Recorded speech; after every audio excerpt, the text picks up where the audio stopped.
We know there are many choices in internet radio, and the staff and host of LA Talk Live would like to thank you for choosing the internet's hottest destination for the most eclectic sound and invigorating talk. This is LA Talk Live. We are more than just talk.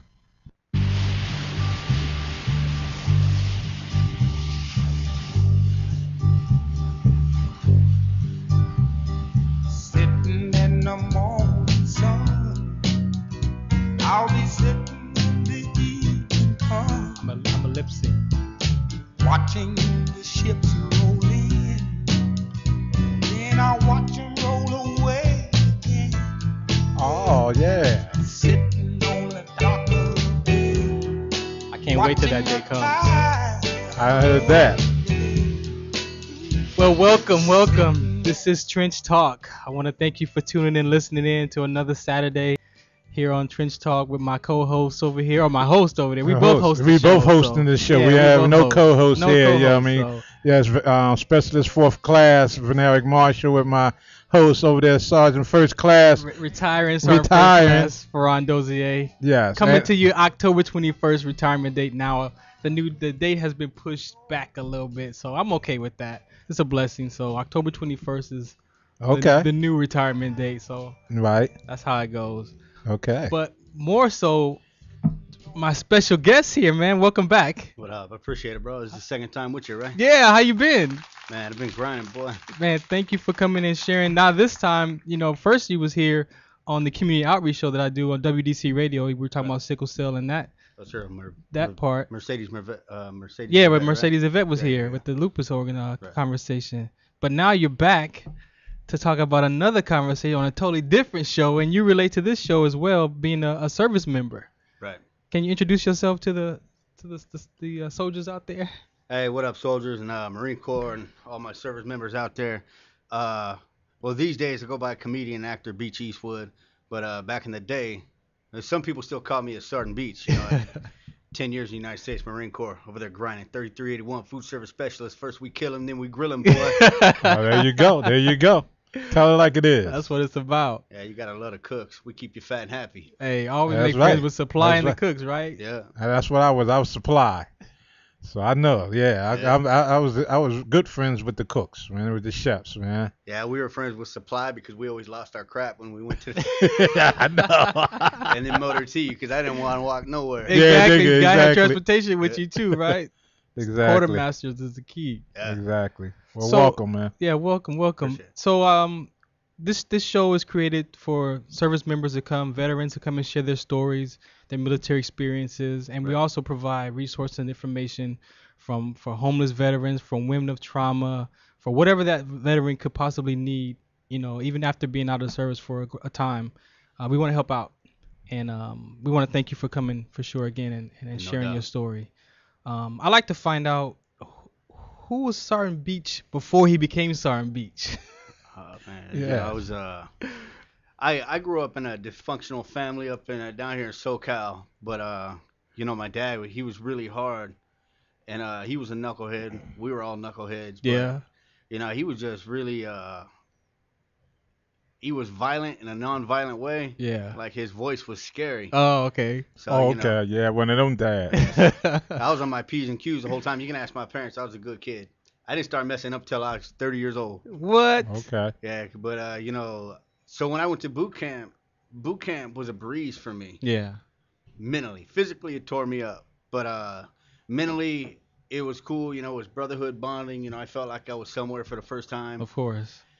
And to this day, I just had a 20-year reunion last month down in San Diego with some of my homeboys that were in the Corps. Yeah. Some of them still are, which is real crazy because some of the cats I rolled with are now master sergeants and master gunnery sergeants. Wow. So when they see me walking around with them, we look pretty ridiculous.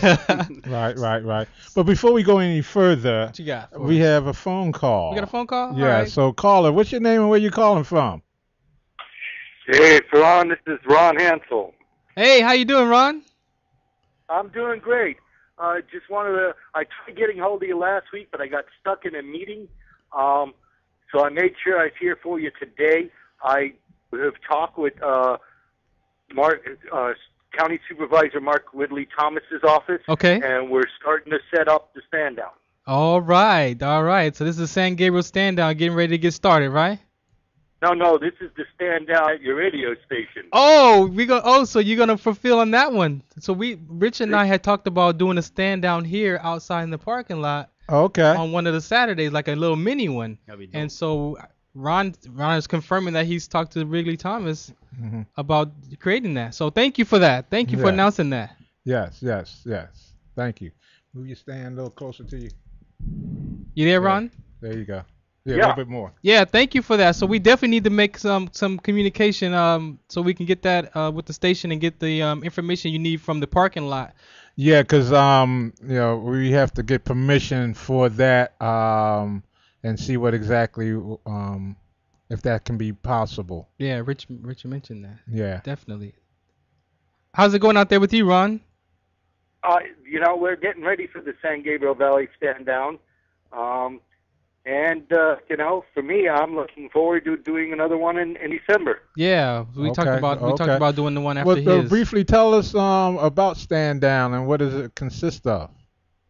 Okay, stand down is a military term used for when we take the troops from the front lines and bring them to somewhere in their rears of relative safety and give them a chance for fresh food, clean showers, clean clothes, and just to decompress a little bit before they go back out into the fray.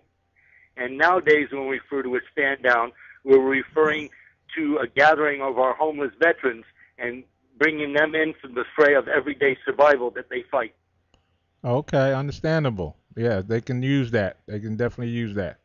Hey, Ron, and this time you said that you were gonna contact a couple organizations where they can actually bring their animals to get spayed and neuter. Is that still gonna be something available? We're going to see if we can do that. Okay. You know. And if you need help with that, we'll let me try know. to provide every service we possibly can find. Okay, I appreciate that. Thank you. Yes, thank you for doing that.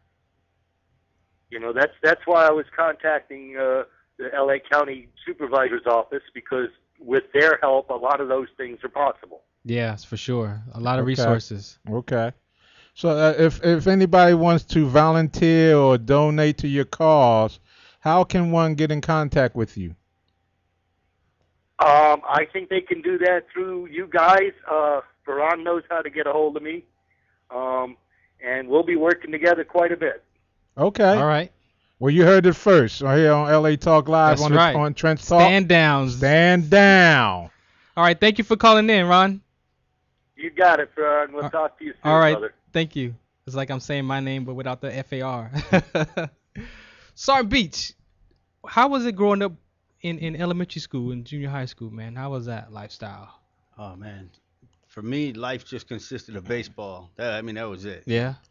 To this day, I ride and die Red Sox Nation for life. But back in the back when I was small, I was a Dodger fan. But we're all out of mistakes when we're adolescents. I'm gonna put that out there. Okay, there you go. Make mistakes at adolescence, right? Yeah, but elementary school was it was really cool. I had a lot of fun growing up. It was a small town called Yucaipa, California. Yeah. And then my mom and pops, they split. They got divorced. We went to a different high school for a while, and I actually came back and graduated with my original class. Oh wow. But through the turmoil of them getting divorced and everything, Yeah. I was really struggling. But now, hindsight's 2020. I was afforded an opportunity to meet more people. Yeah. So now I got 2 class reunions. I got Exactly. and mad friends. But growing up was cool. And then I wasn't really good in school, so I wasn't gonna be good in college. So that's why I joined the military. Yeah. When your parents split like that, did you feel that you had to become more responsible as you had brothers and sisters, or were you the? Man, not really. I think I'm pretty much doing the same thing today as I did when I just kind of, life is a big wave. I don't know where it's going, but I'm riding it. So I was pretty much on my own at 15. Yeah. My mom, she was doing her thing, and she moved to Elsinore, and then I moved into a guest house at my brother's house when I was 15. So, but I was a good kid. So Definitely being responsible. I mean, at 15, you had to take care of yourself pretty much. Right. I knew between right and wrong. Yeah. So, but I stayed out of trouble for the most part. And when you decided to join the service, what came up? Or how did that come out? My brother by marriage, I don't even know what you call it. My brother married his sister, and then so my brother that I call my brother, but married his name is Dave, and he was actually in the Marine Corps too. He joined, but we actually met in preschool. Whoa. And we were like best friends in preschool, and we remembered each other, and then we didn't see each other for till 5th grade. What? And then all of a sudden, his sister walked in the house with my brother and said, "Hey, we're getting married." And we went over to his house, and I was like, "I remember this little kid." No way. Yeah. So we joined the Corps together. He went to boot camp 3 months before I did. And, No kidding. you know, he ended up getting out, but I did 10. You did 10 years. Mhm. So joining boot camp, what was it like when you first arrived off the bus? Or the cattle truck. the cattle truck. Or What what did they put man. to have you on, the cattle truck or the bus? Man, we're on a little white van Oh, okay. because I'm from the Inland Empire, and because we go to MCRD San Diego. Yeah. So I would call. We had the war bag platoon. So there was like 10 of us that went a day early, and then they stuck us all in this room with like 10 different drill instructors and yelling at us, telling us to build all these war bags and put everything in. So everything that people had in boot camp that was provided to you them, put that together. we put that You was together. a detail for that. Yeah. So that was They crazy. got, So we- the military got details for everything. Man, everything, Right. man. From Everything. cutting the grass, Everything. kitchen patrol, Yeah, all yeah, of it. yeah. But yeah. So that was tight. I actually met one of my best friends in the military. His name's McDowell. Yeah. And we went through boot camp. We were rack mates. We ran into each other twice and overseas. We didn't even know we were overseas. Together. He was just coming through the chow hall. I looked up, there was Danny right there. No way. Yeah, so and then he got out the Marine Corps, Right. joined the Air Force, and he's in charge of the pistol range at March Air Force Base now. Okay. No but kidding. But isn't that a good feeling, man? You somewhere, and I'm quite sure you was a young man at that time, and not knowing anybody, and then all of a sudden you look up and you see somebody that really know. Right. Because that happened to me. I went to up to Watertown, New York, Fort Drum, and I was crying to my mom, man. And I was like, "Mom, man, he got me up here. It's cold as I don't know what." Because I ain't gonna cuss like my mom. Right, "Man, right. it's cold, man." I'm like, "Oh man, I need to get up out of here." And I was in a phone booth, and I looked out the phone booth, and it was a guy who lived around the corner from me. No way. That was there. His name Brownie. And it was like the happiest day in my life because I he knows me. Yeah. And from that day on, man, we hung out every day, man. We got our half a gallon of wine, what I'm saying? Hanging and out. hanging out. Yeah, man, we just hung out every day. That's wild. Yeah. What was your boot camp experience like? You said it kind of broke you down physically. What was the physical part of that? Oh man, physical man. I graduated boot camp at 118 pounds. Oh yeah. Yeah, well, I was a young buck. And Okay. for the listeners out there, 4 months ago I was about 240 pounds. I was 237 pounds, and I had to get right with life again. And today I weigh in at 186 in the morning when I wake up. Well, that's good, man. But but I was crackhead skinny back when I got out of boot camp. My mom said I looked sick, Yeah. but Toned? no, I wasn't. It was What even it toned? wasn't tone. It wasn't tone. It wasn't tone. There was nothing there. You can see my collarbones. I was so skinny.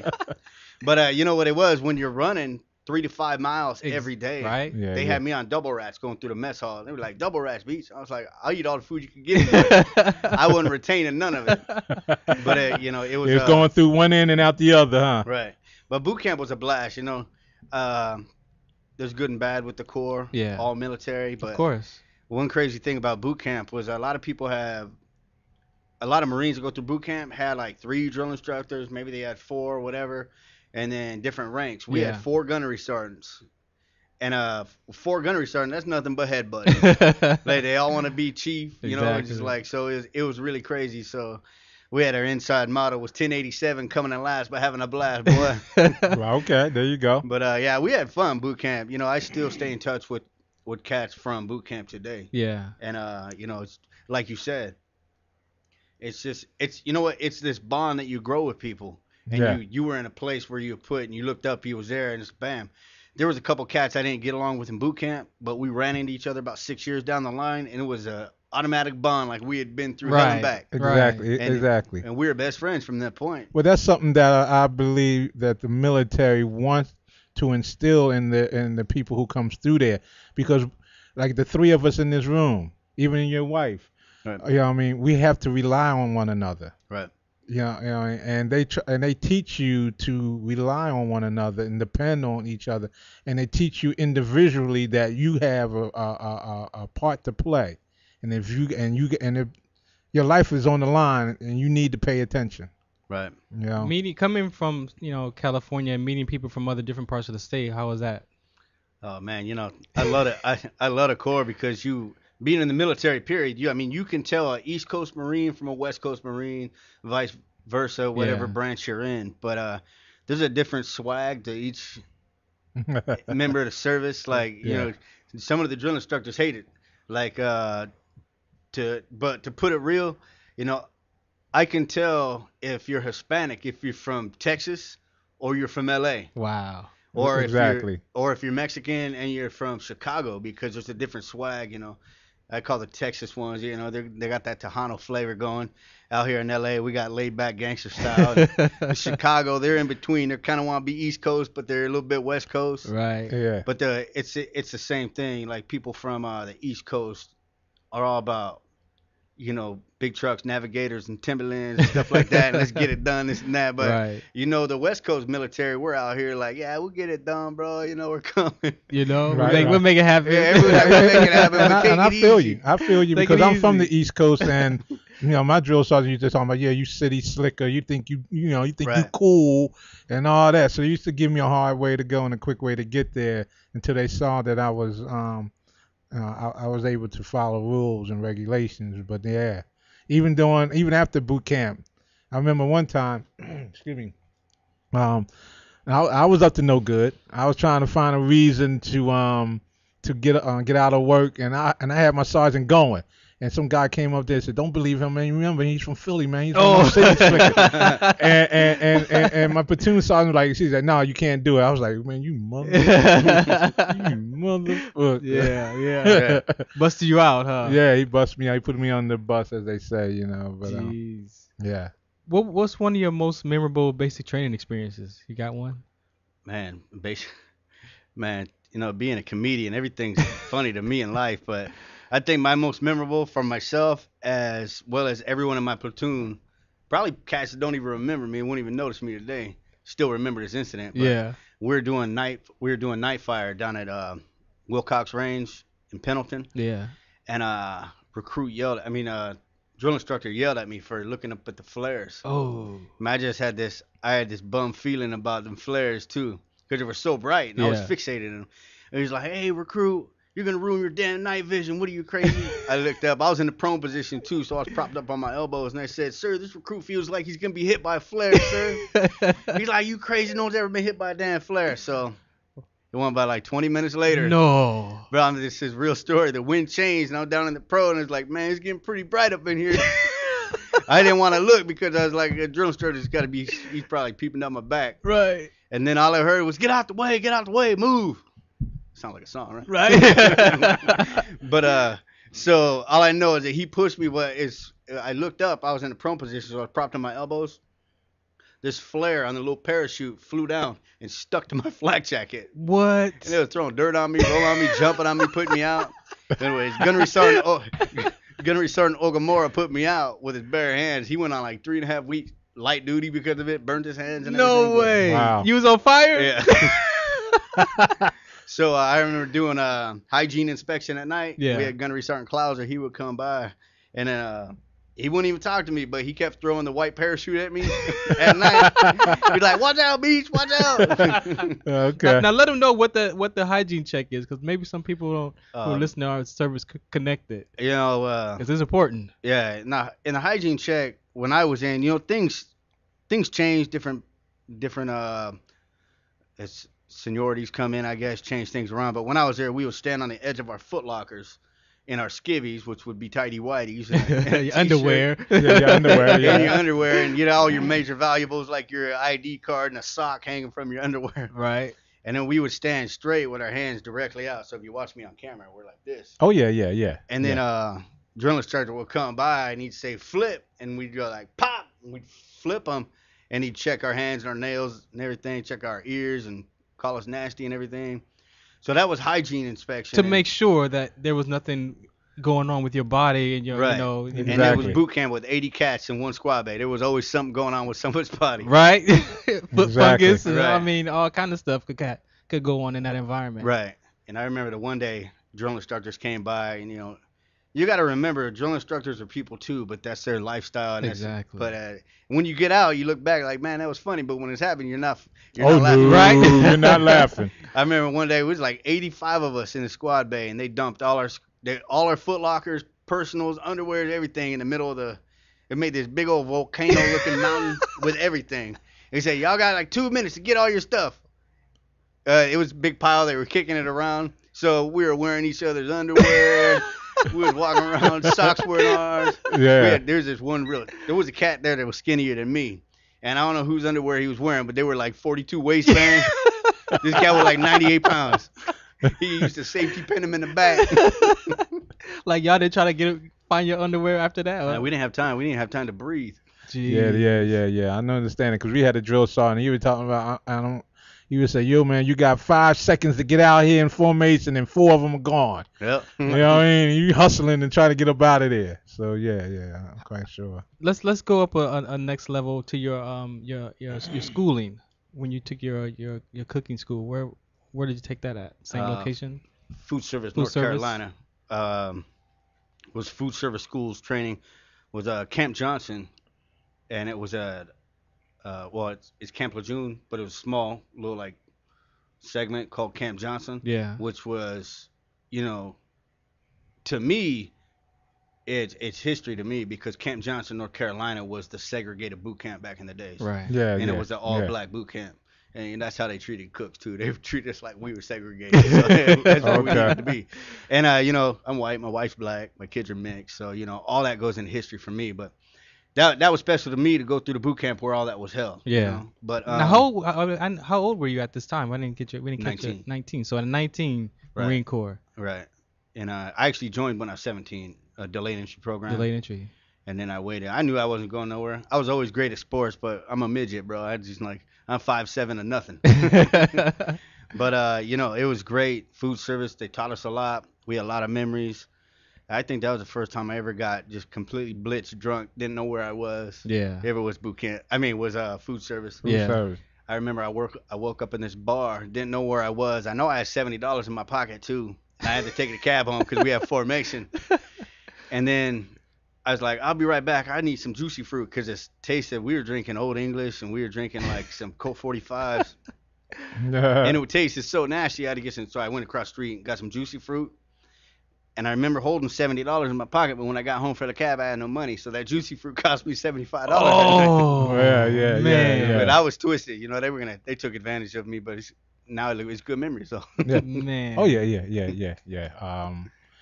Those are memories that we will always cherish. right. When things like that, like you said, you might not want to, it wasn't funny then, Right. but when Yeah, we look but- back at them, Oh, we yeah. were like, It's like, yeah, what did I go through? exactly, because I had a drill sergeant, he used to always like to say, incoming. When you say that, you had to hit the ground Right. and crawl roll and low crawl and stuff like that. So this one guy, he has to go to the latrine, and he kept saying it, incoming, because you had to run. He kept falling to the ground, so he got maybe 10 feet from the latrine, and he hit it. He just crawled the rest of the way. It was so funny. But those are the things you remember. Right. Big Yeah. time, big time. How many can you say in your career that you cook for at one time? I know you feed a lot of troops at once. What's Oh, what's yeah. the most you think you prepared meals for? Oh man. Well, MCRD San Diego in June of 2000. Yeah, it was June of 2000. We set a Guinness Book World Record. Where I wasn't there that day. Yeah. But I was there every day, but it was most fed in a short amount of time. But we fed 8,000 a meal, 3 meals a day with no breaks for 3.5 months. So Wow. 24,000 a day. 24 what? 24,000. Not Marines, they didn't earn a title yet, but 24,000 recruits a day. Wow, that's Yeah. a lot. Yeah, so That is a lot. and it was mass quantities, so it's mass quantities of a whole lot of mainline food, like the mashed potatoes. Yeah. But don't get me wrong, because Christmas and Thanksgiving, we still provided the holiday meals. Exactly. Ooh, So we had like yeah. 250 to 300 turkey rolls in the oven at one time. Well, I need to do this for you because I remember those holidays, man. I got to give you a hand clap for that holidays because, was man, turkey and y'all dressed get it in. cranberry All sauce. because y'all get it in, man. So I have to commend y'all with that because that's a lot. Yeah, and a food service, depending on who you're with. I was with Victor 37 out in Swinton and Palms the longest. That was my that's where I did all my real life learning and grinding out there.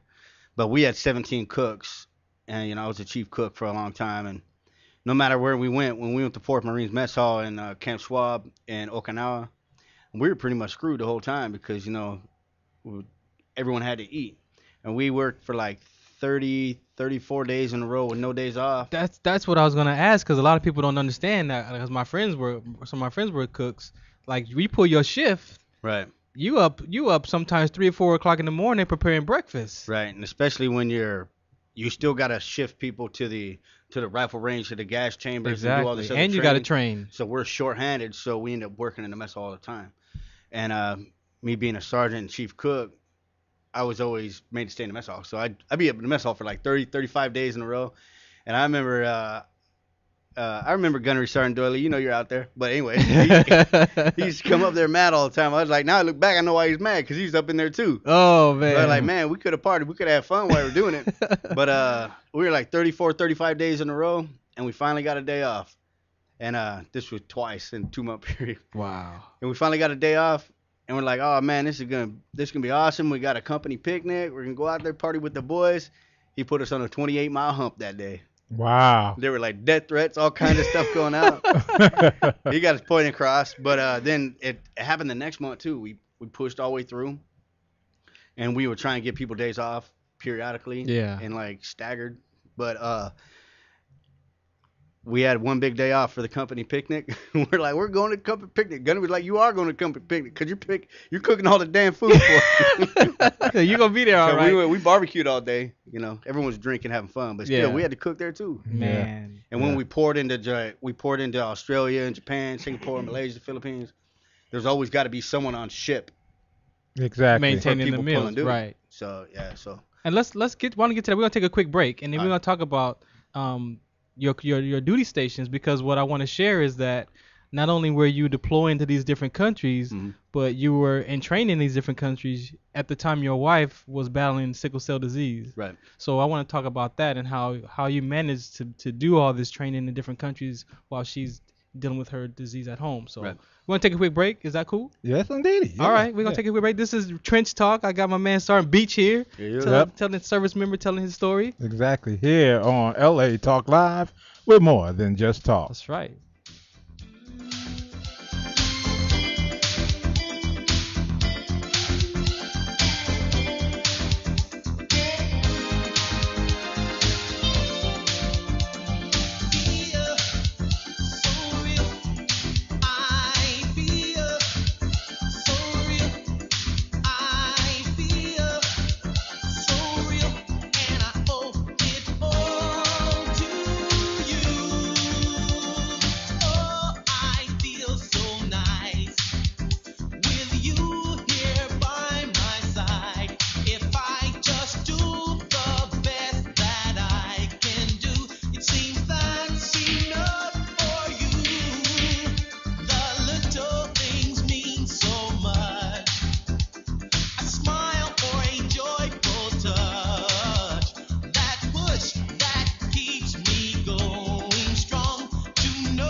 All right, we're back. We're back. Welcome back. Welcome Yes, back. you're listening to Trench Talk with your host, Sergeant First Class, or shall I say retiring Sergeant First Class, Ferran Dozier, Thank you. and Specialist Fourth Class, Veneric Marshall. And for those who want to call in, That's right. the number is 323-247-7443.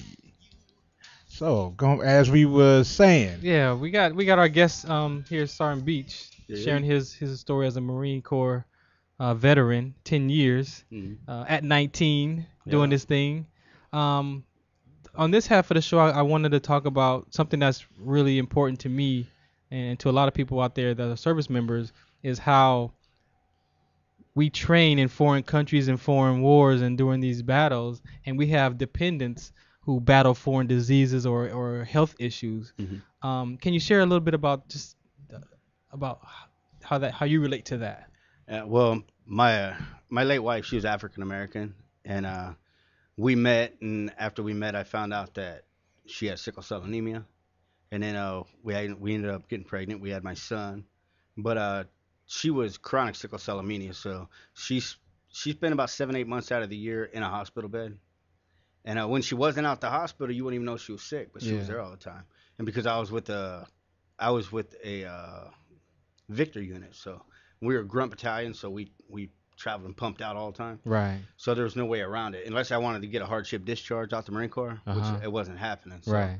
we just had to kind of deal with it. So she had to go in the hospital, and then my son, well, he was so young, but he had to go to Granny and Grandpa's all the time. Yeah. So mentally, it was super stressful because she was in the hospital, and my son was at Granny's and Grandpa's all the time, and so that was super hard. But honestly, I don't think the military was prepared for her disease. Yeah. So luckily, Social Security had her covered and everything.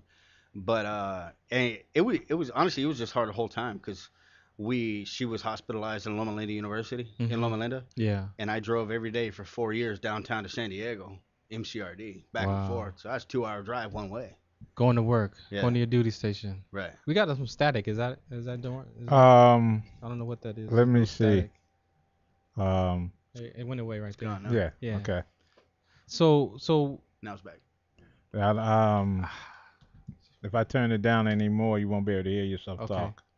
So how is it at the time? I mean, in that moment when she's in the hospital and you're out training. I mean, what is your mindset? Like, how did you stay focused in that?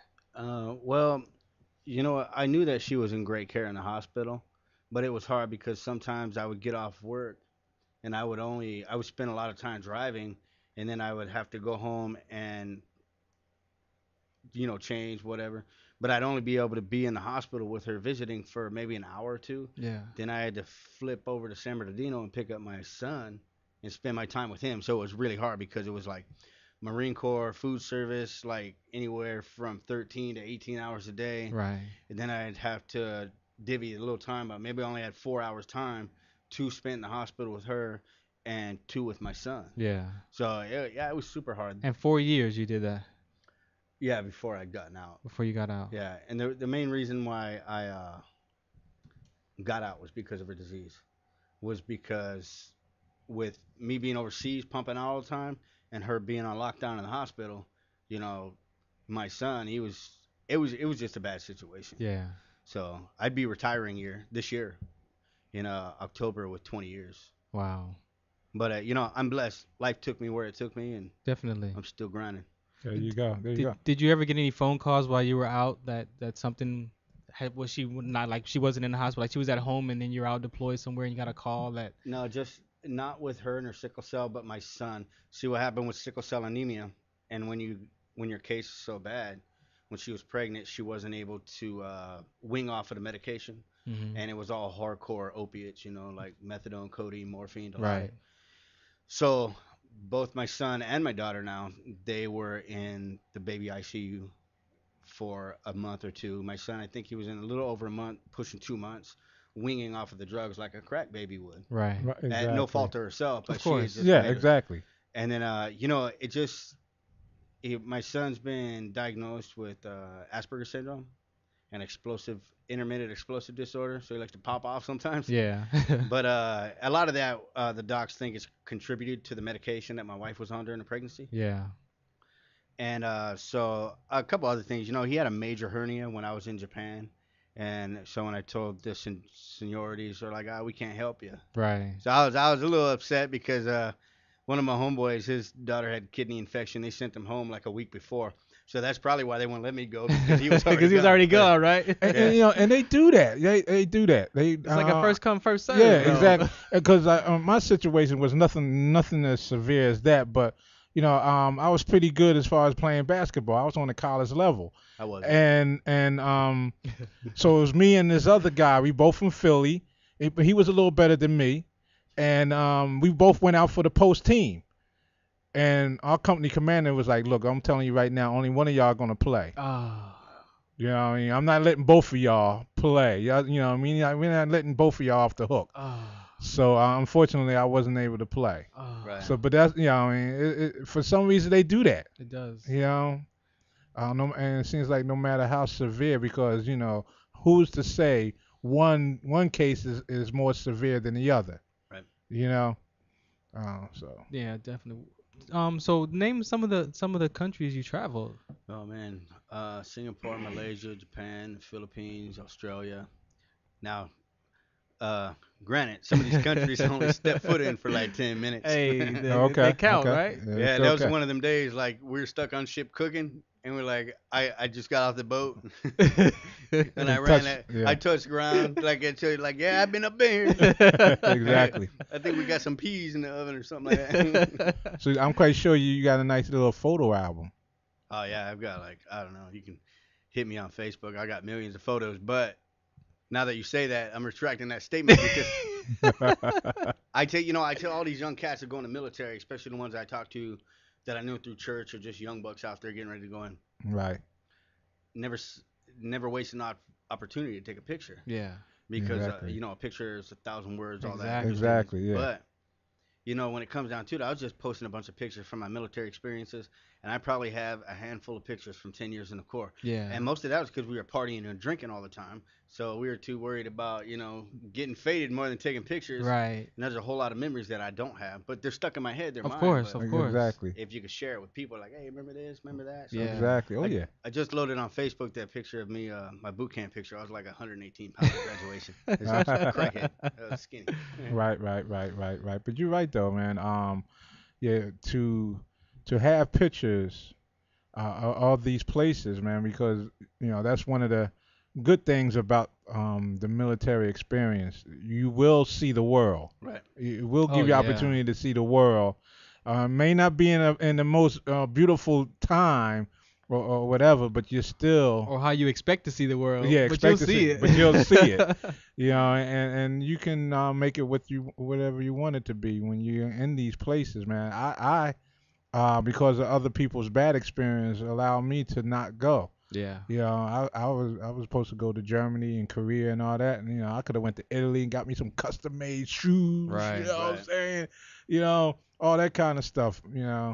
Exactly. So who's Sarton Beach today? What's the count with Sarton Beach today? Oh man, Sarton Beach. I'm a happily married father of two, one on the way. Got another son, Blaze. He's gonna be born about 5 weeks from now. So you already got a name. Yeah. Yeah, Blaze. Blaze. It'll be hot like that. Blaze Bryson Beats, triple B's. Okay. And okay.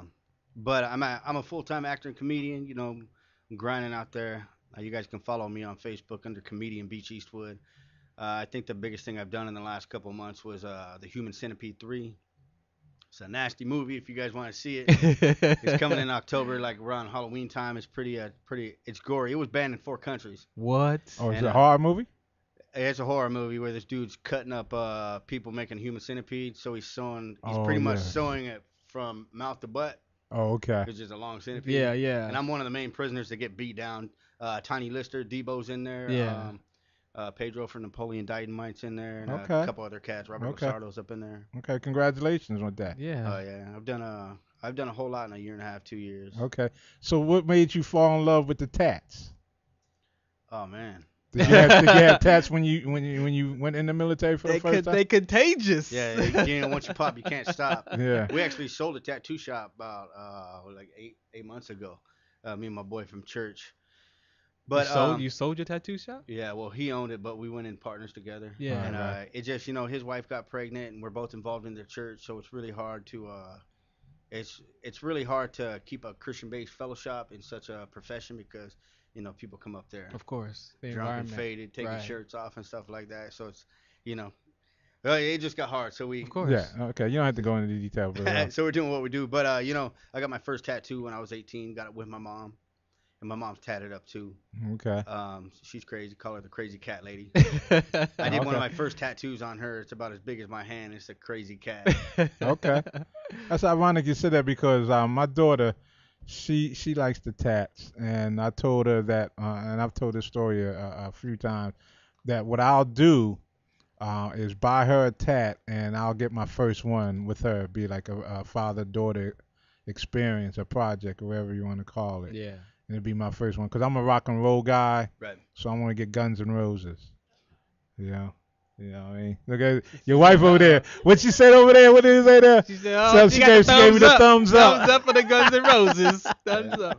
I mean, So, and yeah. I was like that too. I got my first one, and then I got another one, and then all of a sudden everything was artwork. Like, oh, that's a good tattoo. So I lost count. I look like I'm tatted up from like everything, but I got a whole lot of canvas that we're still filling out. So. Oh, okay.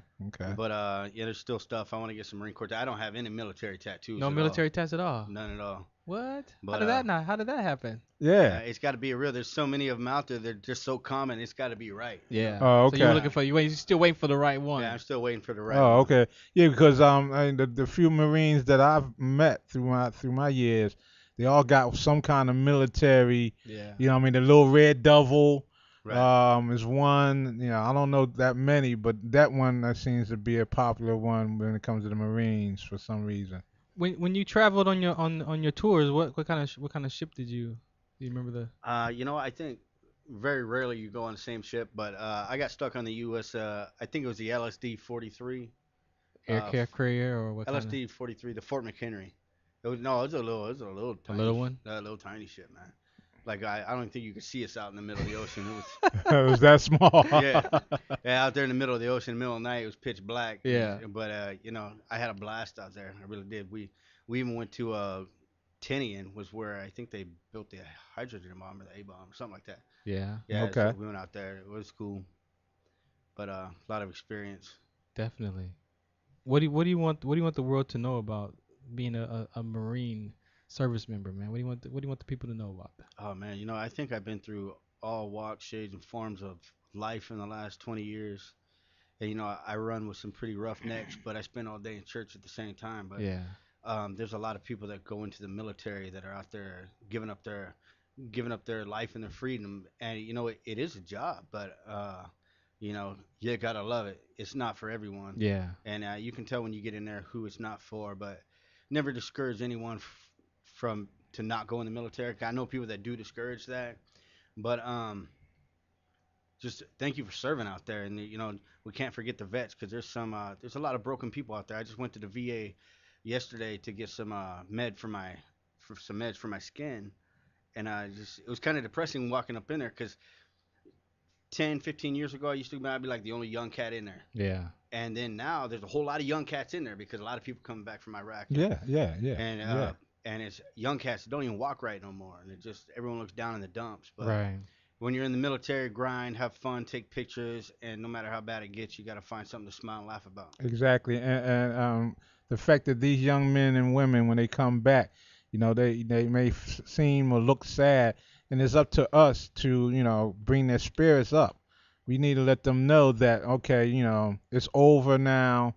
You can continue, and lift your head up high, and you can get back to life, man. Right. It's and you're right, cause like I'm part of the Vietnam era war, and when I go to the VA hospital, I do see a few young men and women there, and they don't seem too happy. Oh man, this war. I mean, we thought Vietnam War was crazy, but Mhm. this one here, man, because there's thousands and thousands of people who survive these attacks. Mhm. That are burned and amputees and Right. things that they got to come home still.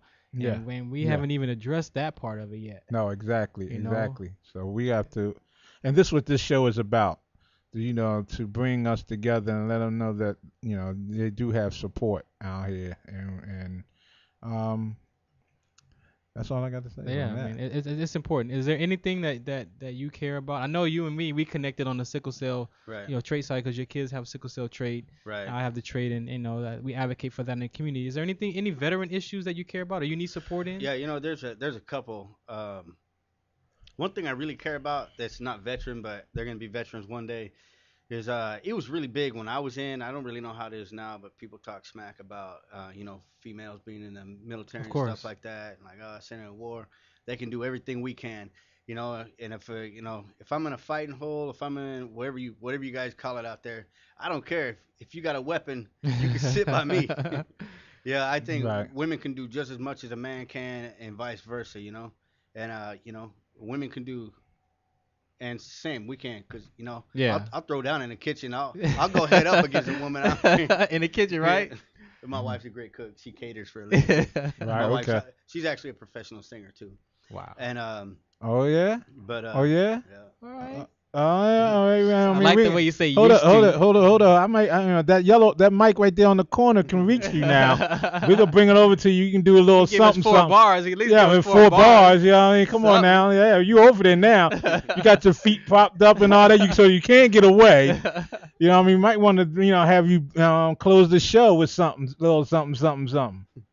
Yeah. Shit, like I ain't Yeah, having that. yeah. So it's definitely important. I mean, I went to when we met Jeremy Stat at Yes. at the event for the documentary Women of Trauma. It was interesting to see these women share their stories on how they were abused, either verbally or physically Yeah. or mentally. But it's something that one of the conversations was how we get, how did he use the term, dehumanized, or because we talk about you run like a girl, you do all these things, and then now women are integrated in the service, so it's kind of, is it derogatory to say that to each other? I mean, I of course the women that serve with us hear that. I Yeah. mean, what do you think about that? Because I we don't say know. you. I'm a comedian, bro. I think that's Yeah. So it might be a little difficult for you. Yeah. I mean, but I think I don't know. I think it's worse for the dude. Like, Right? bro, you run like a girl. But But- it also kind of diminishes that female soldier in a sense, because it's Right. kind of saying that she's different than Right. in uniform than us. Yeah, I don't think so, bro. I trust all the women. Even if there's twisted ones out there, there's twisted men out there too. Right. It's just it's brotherhood, but it's a brother and a sisterhood, and we gotta have faith in each other, and we gotta support each other. Definitely. One huge thing that being in Hollywood and acting now, there's a project that I've been working on. Talked to my wife about a couple months ago. Was I already got I got some stuff set up, but I'm really trying to reach out to the right cameraman and someone like an editor. Mm-hmm. But this is like a 100% like no money involved type thing. But I'm looking for a real cameraman and an editor to go out with me and just literally find a homeless person that's a vet with some, we get into I've got 3 years clean and sober, and we mess up our teeth, bro. Yeah. And there's nothing out there for us as military. The VA covers our teeth and dental only if we have diabetes. Other than that, our dental's not covered. Yeah, it is. It that, and like me, I'm part of the vocational rehabilitation program, which is Chapter 31. With that program, that benefits that I'm allowed to get my teeth checked if I have something major. Mhm. Cleaning your teeth now. Like I got a referral from my caseworker now. Now that the summer semester is over, I'm gonna go to the hospital because I have a toothache coming on. I can feel it. I can feel it. If I suck my teeth like that, You it got weird hurts. taste That to it, nerve, too. Yeah, right? that hits that nerve. So I'm gonna go ahead and get it taken care of. But you're right. It doesn't. Under certain conditions, that's the only way you'll get a dental plan, Right. and it shouldn't be that. Yeah. You know, we should be able to get everything under the It sun. shouldn't take a stand down to get worked on. Exactly. You know. Well, what I want to do is I want to go out there with a cameraman and just make a self-made documentary. Yeah. I want to take someone down on his luck, but a vet who's going through recovery, change his life around. Yeah. And I want to surprise a vet and be like, look, I found you a dentist, bro. We're going to take you right now, get you some clean clothes, and we're going to get your teeth fixed, bro. Wow. Yeah. And the project's called Saving a Vet's Smile. Okay. Oh, But yeah. that would change someone's life if you could fix Of their- course. Oh, yeah. fix my grill. I need my grill fixed too. Yeah. Oh yeah. Hell yeah. Hell yeah. That's huge. Yes. Yeah. So if you guys know anyone that's cameramen or editors and you just want to be of service to someone in life and change their world, hit me up. Give them your information. They can Yeah. find Give them you. your information so they can find you. You can hit me up under Comedian Beach Eastwood on Facebook. My phone number is 818-942-4682. Again, it's Comedian Beach Eastwood. Cool. Give me one of your most memorable. No, the most Oh, embarrassing. Oh, he wants to. Yeah. Yeah, we always got the Yeah, most give us the memorable. Give us an embarrassing moment Oh, man. in military. Besides losing the $75. Yeah. that's it. I don't really know if anything was ever embarrassing, more comical, but Sergeant Beach. So I've been to all these countries, and and when you go to the Orient, and a lot of Asian people, Hispanic too, they just cannot pronounce beach. Where nothing. It was always Southern Bish. They would, hey, you Southern Bish. And they were like, you crazy Southern Bish. And I remember this one girl that worked in the chow hall. She was civilian, but she was like, I can't say that. How you say? She said, what's your mama call you? Well, my mama calls me Frankie, so she kept calling me Freaky Bish. Freaky Bish. That's so funny. Wow. Cool. Any more? Then Yeah. What you got? Oh man, just continue out there. I'm super excited. My wife's gonna pop out our baby. Okay. But my son's in North Carolina right now. He's been talking about what he's gonna do, this and that. He's coming home in 2 weeks. Yeah. My Okay. daughter's gonna be 8 years old. So being a father, we were watching Steve Harvey last night on Family Feud, and they said how rewarding is being a parent. 1 to 10. So being a parent is definitely a 10 plus. Yeah. And Oh, yeah. I can't Yeah. believe I seeded the world 3 times. There you go. I don't know if the world's ready for that. But you're right, man. Being a parent, man, is It's tough, man. it's not just tough, but it's just one of the most rewarding experience that we men can actually have. Right. Especially for the men who are willing to step up to the plate and take that challenge, Right. and be consistent with it. I believe all men are willing to step up and take that challenge. It's just my experience is that if there's any communication breakdown between you and your parents, you're gonna act that out with you and your child.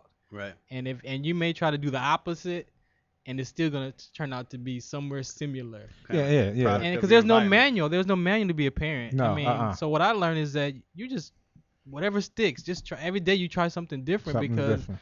Yeah. my daughter is not like me. So my techniques that my mom did on me is not gonna work on her. That's Yeah. the problem. You My know? daughter's just like me. Exactly. So And my I gotta son is listen. too in a bad way. You gotta be able to listen to her. I gotta listen to her like a totally different human being, totally different person, and just figure out what it is Right. that, Oh, yeah, that she's yeah. committed to, because Yeah. whatever I'm committed to, it doesn't make No, make Exactly. life is I also, different. I also feel, when my late wife passed, my daughter was 3, and my son, he was only 10 years old. So I was a single father out of nowhere. Wow. I've got a beautiful wife.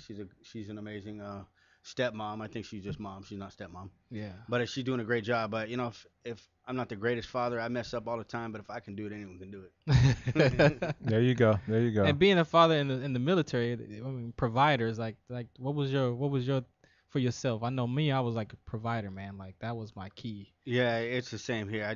I was happy going to work, and to this day I'm horrible with money, but I made it. There you go. If I made the money, they can deal with it. And my wife can turn a dollar into 100. So. But me, I turn a whole paycheck into Del Taco for a weekend. Well, that's opposite attracts, though. You know what I mean? Yeah. So she compliments you. Right. Where you're not good at, she excels, and vice versa. Right. You know what I mean? So it works. God has a way of putting a man and woman together, and that will work its way out Right. through the bad times as well as the good times. You know what I Right. mean? Because especially during the bad times, if you and your wife can hang during the bad times, then you got it made, man. Right. I Yeah? want to touch on something before the show's over that you mentioned that we didn't really expand on. You were talking about the women of service. Like, Mhm. what is it actually you would like to see done around that? Is there any? I think the women of service, they need more support.